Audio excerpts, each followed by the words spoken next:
নমস্কার বন্ধুরা, kitchen queen Namita চ্যানেলে সকল বন্ধুকে স্বাগত জানাই। আজ বানিয়ে দেখাবো একটি পাকা আম দিয়ে নরম তুলতুলে স্পঞ্জ কেক। আমি এখানে একটি পাত্রের মধ্যে হাফ বাটি তেল আর 1 কাপ চিনি, এরপর একটি ছাঁকনি বসিয়ে তার মধ্যে 1 কাপ ময়দা, 1 teaspoon baking soda, 1 teaspoon baking powder আর দিয়ে দিলাম আমের পাল।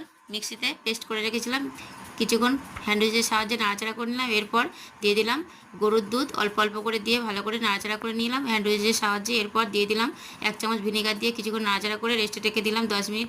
এরপর একটি বাটি বসিয়ে তার মধ্যে তেল ব্রাশ করে একটি কাগজ দিয়ে ব্যাটারটা আমি ঢেলে দিলাম। এরপর নাড়াচাড়া করে নিলাম সমান করে। এরপর আমি দিয়ে দিলাম কিছু চেরি। এরপর গ্যাসে কড়াই বসিয়ে গরম করে তার মধ্যে দিয়ে দিলাম ব্যাটারটা, দিয়ে আমি 40 মিনিটের মতো ঢাকনা দিয়ে দিলাম। এরপর আমি খুলে দেখলাম কাঠি দিয়ে তৈরি হয়ে গিয়েছে আমার রেসিপিটি। ভালো লাগলে বন্ধুরা লাইক কমেন্ট শেয়ার করবেন, আর পাশে থাকা বেল আইকনটি অবশ্যই ক্লিক করবেন, আর আমার চ্যানেলটিকে সাবস্ক্রাইব করার অনুরোধ রইল। দেখুন বন্ধুরা কত সুন্দর নরম তুলতুলে হয়েছে। আজকে আমার ভিডিওটি এখানে শেষ করলাম।